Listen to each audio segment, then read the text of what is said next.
Shalom, selamat pagi Bapak, Ibu, dan Saudara yang dikasihi Tuhan. Berbahagia sekali hari ini kita bisa datang ke tempat ini dengan kondisi yang baik. Kita harus percaya bahwa kita yang hadir pada saat ini adalah orang-orang pilihan Tuhan. Ada banyak orang di luar sana yang mendapatkan kesempatan yang sama untuk beribadah.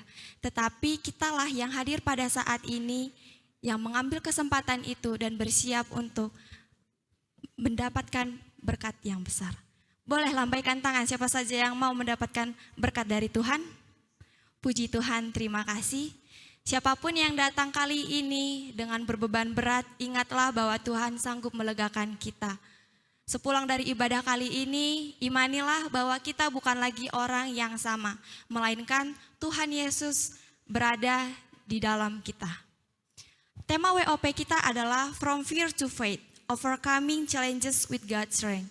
Dan dari tema ini saya mengambil firman Tuhan yang berjudul A Diligent Fight of Faith, perjuangan iman yang tekun. Kita pasti sudah sering dengar kata perjuangan. Dan biasanya kata perjuangan ini artinya adalah suatu usaha, ada usaha yang dilakukan. Contohnya dalam pertandingan. Di dalam pertandingan kita pasti berjuang, kita berusaha bagaimana kita bisa melakukan pertandingan itu dengan baik. Lalu yang menjadi pertanyaannya adalah, apa artinya bertanding dalam pertandingan iman yang benar? Nasihat Paulus dalam 1 Timotius 6 ayat 12 memberitahu kita bahwa iman memerlukan tindakan. Apa yang dimaksud di sini? Berjuang dalam pertandingan yang benar berarti kita mematuhi firman dengan iman. Terlepas dari apa yang kita pikir, kita rasakan maupun yang kita pahami. Dan di dalam Yohanes 8 ayat 31 Yesus berkata, "Jika kamu tetap pada firman-Ku, kamu benar-benar murid-Ku." Maksud berjuang di sini adalah bagaimana kita bisa menuruti firman itu. Dan dengan menuruti firman, kita membutuhkan iman. Karena pada saat kita memiliki iman, maka kita sanggup untuk melakukannya. Ada banyak sekali tokoh Alkitab yang menceritakan tentang perjuangan iman. Tetapi pada pagi hari ini, saya memilih kisah seorang lelaki yang gagah perkasa, yang ceritanya adalah dia seorang hakim yang paling banyak dicatat di dalam Alkitab. Ada sebanyak 3 pasal. Biasanya kalau hakim itu hanya ditulis 1 pasal, tetapi lelaki ini ditulis sebanyak 3 pasal. Siapakah dia? Itu adalah kisah Gideon. Kenapa saya mau mengambil kisah Gideon ini? Yang pertama, kisah Gideon menyoroti bagaimana Allah menggunakan individu yang ragu-ragu dan lemah untuk memimpin bangsa Israel. Dan yang kedua, kisah Gideon memberikan inspirasi tentang keberanian, kesetiaan, dan kuasa Allah yang bekerja. Gideon hidup pada masa hakim-hakim, dan ini adalah periode kedatangan bangsa Israel di tanah Kanaan dan raja pertama mereka. Dan ini adalah periode yang gejolak karena bangsa-bangsa tetangga menindas bangsa Israel. Dan penindasan yang mereka lakukan ini menyebabkan bangsa Israel menjadi menderita, terutama hal ekonomi dan keamanan.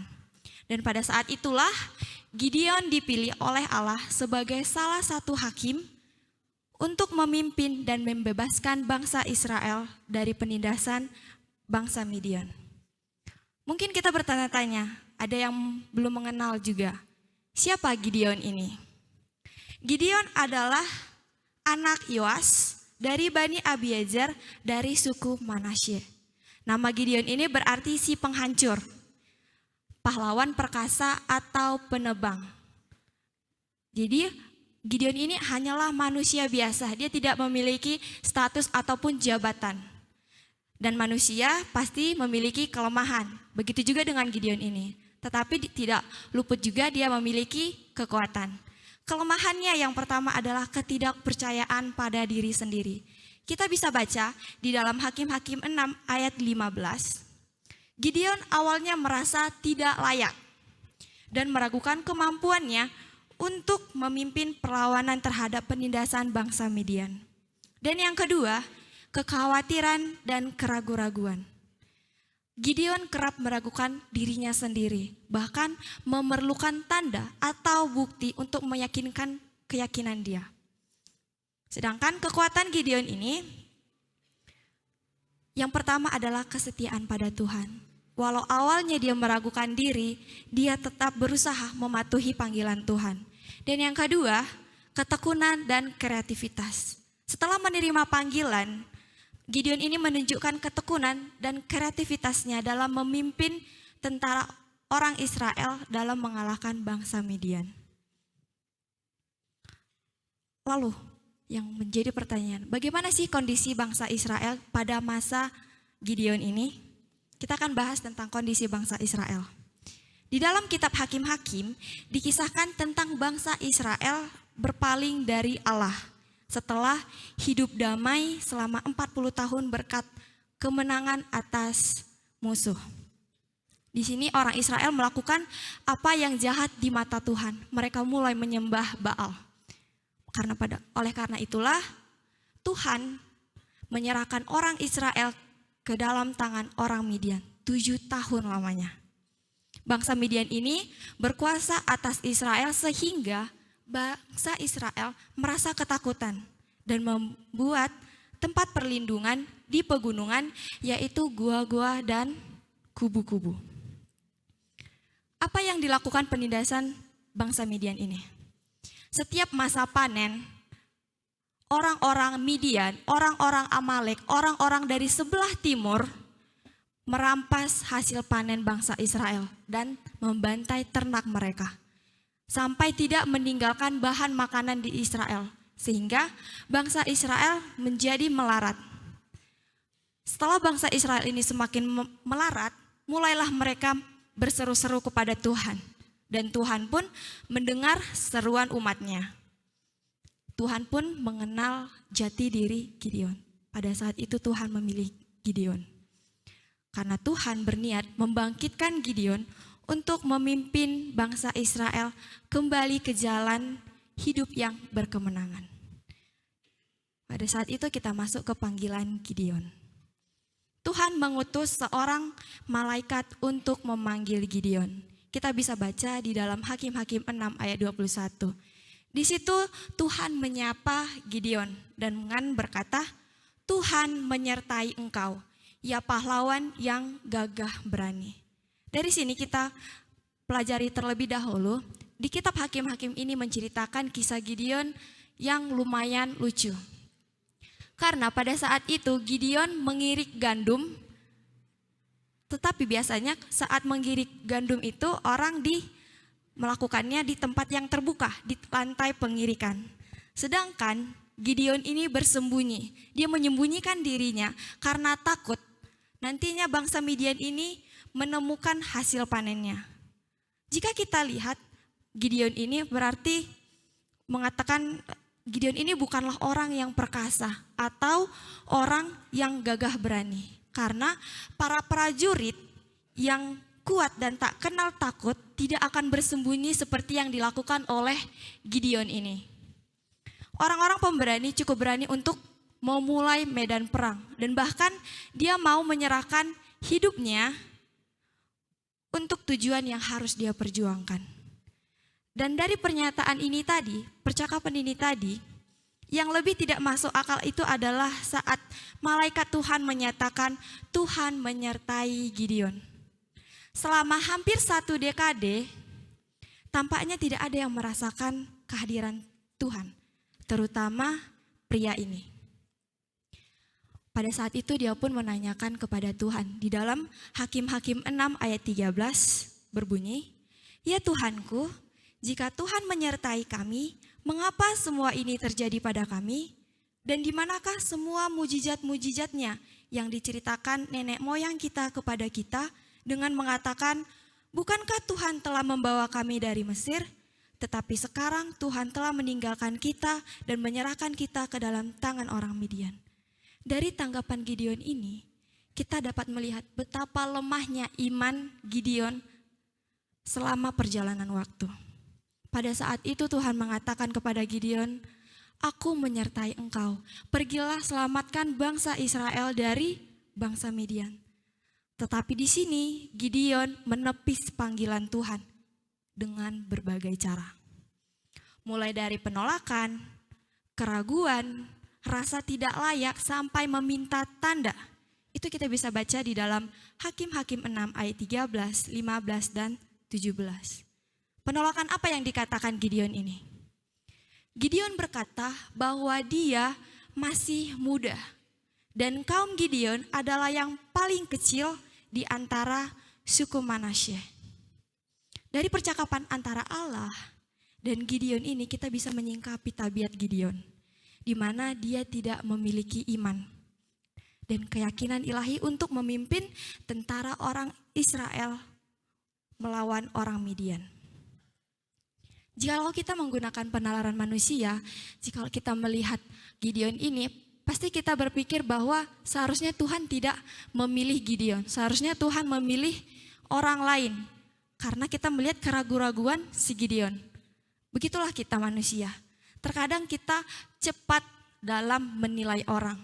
Karena kita melihat dari luarnya saja. Dan penilaian kita itu belum tentu benar. Namun Tuhan memandang setiap orang dan melihat yang terbaik dalam diri kita. Ketika Tuhan menyebut Gideon seorang pria gagah perkasa, Tuhan serius dan Tuhan tidak salah. Tuhan menaruh kepercayaannya pada Gideon pada saat itu. Dan itu seharusnya lebih dari cukup bagi Gideon. Tapi pada saat itu karena dia masih meragukan kehadiran Tuhan, maka dia meminta tanda. Apa tanda kebenaran yang diminta oleh Gideon? Pada saat Gideon membawa daging dan roti, tiba-tiba daging dan roti itu terbakar. Artinya Tuhan menerima persembahan Gideon. Dan pada saat itu Gideon mulai merasakan ketakutan. Tetapi Tuhan mengatakan, jangan takut, karena engkau akan menyelamatkan bangsa Israel dari penindasan bangsa Midian. Tuhan pun memberikan tugas pertama kepada Gideon. Tugas pertamanya adalah menghancurkan mezbah milik ayahnya sendiri yang biasa digunakan untuk menyembah Baal. Biasanya kita saat merusak barang kakak kita saja atau saudara kita yang paling besar, kita pasti merasakan ketakutan. Begitu juga yang dirasakan oleh Gideon ini. Gideon merasa ketakutan, tetapi karena dia percaya bahwa Tuhan bersama-sama dengan dia pun melakukan perintah Tuhan ini. Dia melakukannya di malam hari. Dia takut kalau siang hari nanti akan ketahuan, maka dilakukan pada malam hari. Dan keesokannya ketahuanlah Gideon ini yang menghancurkan. Yang menakjubkan di sini adalah ayahnya tidak marah kepada Gideon. Tapi bukan berarti ayahnya ini percaya kepada Tuhan. Tidak. Tetapi ayahnya mulai menyadari bahwa Baal itu bukanlah Tuhan. Ayahnya mengatakan kepada orang-orang Israel, jikalau Baal ini Tuhan, maka dia tidak akan membiarkan mezbahnya dihancur. Oleh sebab itu orang Israel pun percaya dan mulai yakin kepada Gideon. Pada itu pun Gideon mendirikan mezbah bagi Tuhan. Pada saat itulah Gideon mulai dikuasai oleh roh Tuhan. Gideon mengatakan kepada Tuhan, jikalau engkau mau bangsa Israel ini bebas dari bangsa Midian, berikanlah aku tanda. Dia meminta tanda lagi kepada Tuhan. Tanda yang kedua, Gideon meminta pada pagi hari hanya bulu domba yang terkena embun dan tanahnya tidak. Ternyata benar.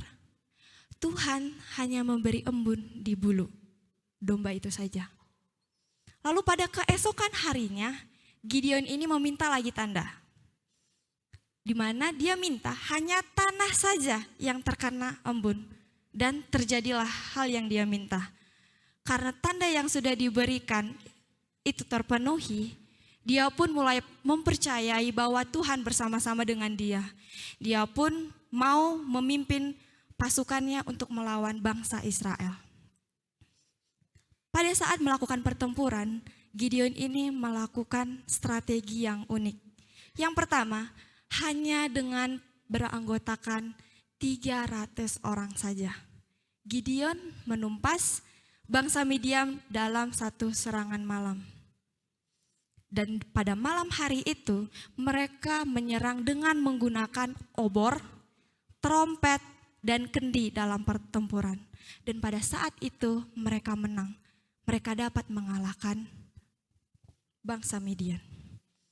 Kita harus menyadari bahwa Tuhan tidak mengejar kuantitas, tetapi kualitas. Allah dapat meningkatkan sedikit yang kita miliki. Yang harus kita lakukan adalah berserah dan memberikan hal yang kelemahan kita kepada Tuhan. Dan dari kisah Gideon ini kita belajar bahwa Tuhan tidak memusingkan latar belakang kita, tapi Tuhan melihat jati diri kita. Terkadang pekerjaan Tuhan menjadi terhambat itu karena diri kita sendiri. Kita berpikir bahwa kita tidak layak untuk melakukan pekerjaan Tuhan. Dan berpikir bahwa biarlah orang lain saja yang melakukannya. Dia lebih mahir dalam berbicara, saya tidak. Dan itu bukan tanggung jawab saya untuk melakukan pekerjaan ini.